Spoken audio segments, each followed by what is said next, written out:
Assalamualaikum warahmatullahi taala wabarakatuh. Salam sejahtera saudara-saudara sekalian.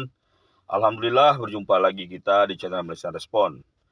Tujuan video ini saya buat bukanlah untuk mengeruhkan lagi suasana, bukan untuk mengadu domba, tapi cuma untuk menyatakan perasaan yang kurang enak tentang perkembangan baru-baru ini berhubung dengan isu penggunaan kalimat Allah. Seperti yang dinyatakan oleh Yang Amat Berhormat Perdana Menteri kita, Datuk Seri Anwar Ibrahim di Parlimen semalam, bahwa kedudukannya adalah hal ini tidak diperbolehkan di semenanjung Malaysia, ya. Penggunaan kalimat Allah tidak diperbolehkan penggunaannya untuk penganut agama lain selain umat Islam di semenanjung Malaysia, tetapi dibolehkan di Sabah dan Sarawak dengan bersyarat. Oke, jadi ini yang jadi persoalan. Saya sebagai seorang Muslim yang berasal dari Sabah, berasa hal ini sebenarnya agak janggal dan sebetulnya kurang sesuai saudara-saudara ya. Karena kita khawatir ianya akan menimbulkan polemik lain.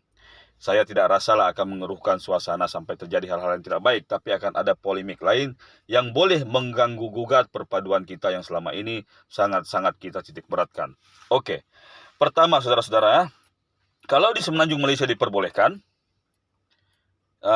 di Sabah dan Sarawak pula, di semenanjung tidak diperbolehkan, tapi di Sabah dan Sarawak bersyarat, seolah-olah perasaan kami Muslim di Sabah dan Sarawak ini tidak sama dengan saudara-saudara kami Muslim yang ada di semenanjung.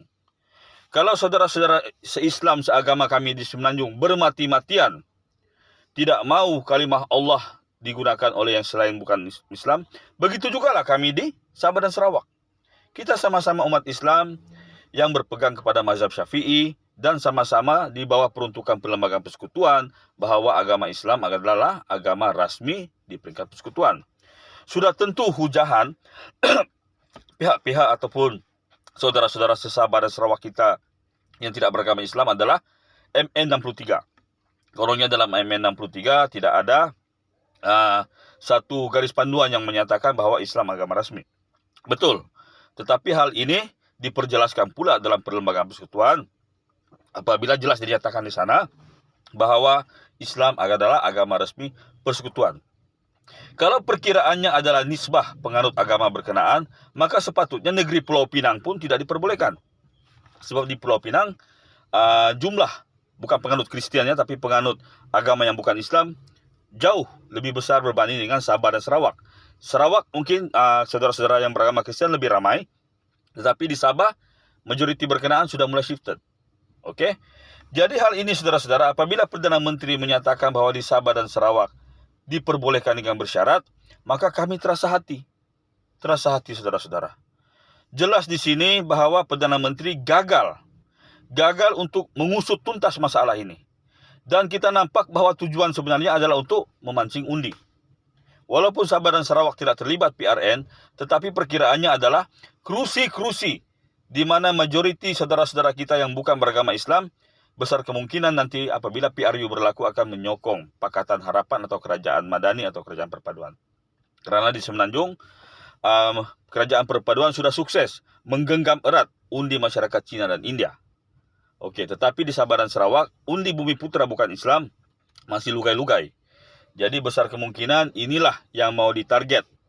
Isu inilah yang mau ditarget, yaitu jumlah kerusi daripada 57 kerusi di Sabah dan Sarawak, termasuk pelabuhan, terdapat sekurang-kurangnya 24 kerusi majority bukan Islam, dan terdapat 9 kerusi lagi yang merupakan kerusi yang condong untuk menjadi milik atau ditandingi oleh calon-calon yang bukan beragama Islam. Jadi kalau inilah perkiraannya, saya memohon kepada Yang Amat Berhormat Perdana Menteri bersikap jujurlah, kerana undi dan kedudukan itu tidaklah jauh lebih besar daripada memuliakan agama kita sendiri. Memuliakan kalimat Allah, ini adalah nama Tuhan kita. Kalau saudara-saudara di Semenanjung bermati-matian mempertahankan ini agar hak mereka untuk tetap tidak bolehkan penggunaan kalimat Allah kepada selain umat Islam, maka kami yang juga rakyat Malaysia ini tetapi berada di Sabah Sarawak pun mempunyai perasaan yang sama, yaitu kami tidak mau sucinya nama Allah Subhanahu wa taala itu digunakan oleh umat yang lain. Kita tidak mempersoalkan saudara-saudara ya, tapi banyak bukti yang menunjukkan. Oke? Kalau kita lihat kitab Injil versi-versi yang lama, atau versi-versi yang bukan berbahasa Indonesia, tidak ada penggunaan nama Allah. Tetapi kenapa penggunaan nama Allah ada di dalam kitab Injil yang ada di Sabah dan Sarawak, yang rata-rata dicetak di Indonesia, adalah karena di Indonesia terjadi gerakan-gerakan pemurtadan yang sangat giat. Gereja Huria Batak, gereja GKPI, dan gereja-gereja lainnya yang bergabung dengan gereja SDA atau Seventh-day Adventist di Sabah, atau gereja-gereja SIB, Sidang Injil Borneo. Mereka-mereka inilah yang telah pun menulis dalam kitab Injil agar penggunaan nama Allah digunakan, karena metode ini sangat berkesan untuk usaha-usaha pemurtadan di Indonesia. Di Indonesia, saya tidak katakan ada pemurtadan di Sabah dan Sarawak, tidak. Tapi sekurang-kurangnya penggunaan nama Allah dalam kitab Injil boleh menimbulkan kekeliruan. Jadi saudara-saudara, saya memohon, kalau mau dilaksanakan, laksanakan di seluruh Malaysia. Tidak ada Sabah dan Sarawak ada pengecualian, karena umat Islam yang ada di Semenanjung dan umat Islam yang ada di Sabah itu tetap pendiriannya sama. Oke? Jadi saya mohonlah kepada kerajaan perpaduan, jangan kerana mau pok undi, maka kalimat Allah yang suci ini kita sanggup gadaikan. Ya, kalau mau buat di Semenanjung, buat. Lagipun kes Jill Ireland itu berlaku di Sepang, bukan di Sarawak, kan? Sepang kan di Selangor. Dan satu lagi, kenyataan Perdana Menteri mengatakan bahawa yang di Pertuan Agung sendiri dan Majlis Raja-Raja sudah dinyatakan tentang isu ini. Ini pun kita mau minta, mau tahu, betulkah? Berilah tarikh sekurang-kurangnya. Jadi saya mohon kepada saudara-saudara, jangan menganggap video ini sebagai satu video untuk cuba mengganggu-gugat keadaan yang sedia ada. Malahan video ini mau mempertahankan keadaan status quo yang sedia ada. Sedia ada, oke? Karena apa? Sudah termaktub dalam agama kita masing-masing, nama Tuhan kita jelas. Bagi kami umat Islam, nama Tuhan kami adalah Allah Subhanahu wa Ta'ala. Allah Azza wa Jalla. Maha suci Allah dengan 99 nama lainnya. Oke? Tetapi bagi agama saudara-saudara sekalian, saya yakin ada juga nama Tuhan. Dan kalau baru sekarang digunakan nama Allah, bermaksud tujuannya sudah lain itu. Kalau dari asal tidak apa.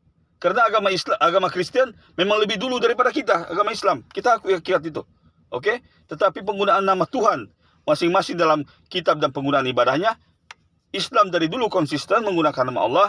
Sedangkan dalam agama Kristen, kalau kita lihat kitab agama Kristen dalam versi bahasa Belanda, bahasa Cina atau bahasa lainnya, tidak ada penggunaan nama Allah. Oke?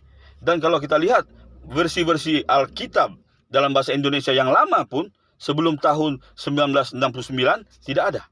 Tidak ada, oke? Jadi kita bercakap menggunakan fakta, kita jangan emosi. Dan kepada Perdana Menteri, sekali lagi untuk kali keempat dalam video ini, saya memohon, Perdana Menteri adalah seorang Islam, pertahankanlah agama Islam yang suci ini, oke? Assalamualaikum warahmatullahi wabarakatuh. Wallahu a'lam bishawab.